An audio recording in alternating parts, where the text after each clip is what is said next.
Hi, this is Eric Martin with Board Game Geek. I'm here with Justin Jacobson Hi. from Restoration Games, looking at your new edition of Stop Thief, which, first off, I'd say there is a designer up here. Yeah. The designer's name did not appear in the original edition, because it's a mass market game. Exactly. And you don't normally get credit for such things.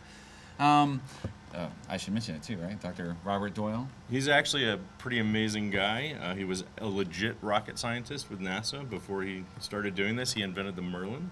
Okay. Remember the red and the dots and the lights and everything? And yeah. he actually also, believe it or not, helped invent podcasting. He was one of the first people involved in podcasting. So Okay. that should be relevant Interesting. to your interests. Yeah.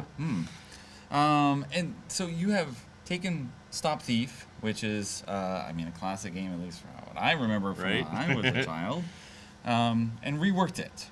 Yes. So now it's going to be playable with an app. Right. So the original game came with a big chunky plastic thing with buttons and LED lights and 8-bit sound and all that, and we Yes. replaced that with a free companion app that will be on iOS and Android and whatever else through the Amazon store, etc. And totally free. And what it does is the advantage it is obviously the processing power is a lot better than it used to be, and it's flexible. We can push out new content and things like that.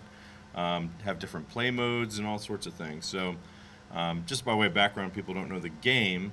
It's sort of a unique system. It's an audio deduction game. So there's a thief who's committing a crime on the board, and these red starbursts are the crime spots. And you only hear the sounds. So the app will play a sound of committing a crime, and it'll say maybe it's in Swinnerton's, which is our department store. So it could be any one of these red spaces, and then you hear walking in a corridor, so we know he moved to a black space. And then you hear a window breaking, so we know he moved to a window. And by piecing the sounds together and finding the pattern, you can sort of narrow down where he is. All right. In the meantime, you're playing the investigators. We have 6 investigators in the game. Each one is a separate deck. It's asymmetrical. So the original game had roll and move. Yep. 1979. What are you going to do? But it kind of stinks if you roll 2s all night. Doesn't help you out. So we made these asymmetrical decks where you play cards to move that number of spaces. We also incorporated special abilities on the cards. Yep. And each one's different. So the red guy, he's kind of a jerk. He'll send people off on wild goose chases, moving their pawns in different directions.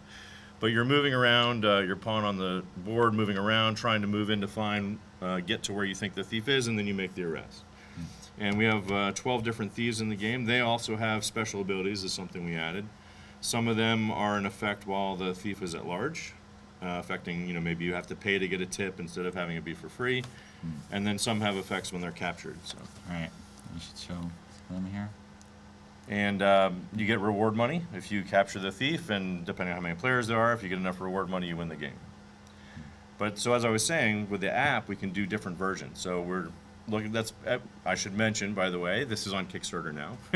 We just launched yesterday, and so usually for stretch goals for Kickstarters, it's like, hey, make nicer cards or better board art or whatever. We're already doing all of that. So we wanted to do for our stretch goals. We haven't actually announced this yet. So when I get back from Vegas, we'll be putting in stretch goals, and they're more about making the app more robust and doing different things, which makes the game more robust, and different play modes, difficulty levels, where the clues are more ambiguous, so you have to use more deduction to try and track them down, things like that. Okay. All right.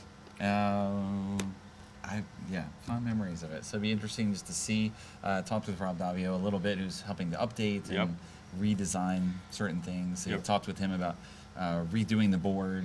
Yeah. Because previously it was like this just square grid, and you're never going to walk to certain spaces. Right. You're never going to do As certain Rob things. likes to say, why would you ever go in the corner and like, hey, what's over in this corner over That's here? right. I'll just stare here for no reason. Hey, what's that painting on the wall? Yes. So we use this sort of point-to-point system. It's similar to the board in Last Friday, for those of you who've seen that. And what it did is it let us sort of let the board breathe a little bit and put more art into it. And we have this fantastic artist, Roland McDonald, who did all the art for the game other than the cover art by John Ariosa. And we told him just go nuts and put all these Easter eggs in. And in fact, we actually have recently updated the art just yesterday. We added an owl bear to our Museum of Modern Antiquity. So there's lots of little Easter eggs and fun things to find on the board. If you look over here, you'll find a copy of our other 2 games that we're releasing at Gen Con, and there's Pandemic Legacy. That's So right. lots of little Easter eggs on the board to find. Okay. All right. Thanks for the overview. A new version of Stop Thief.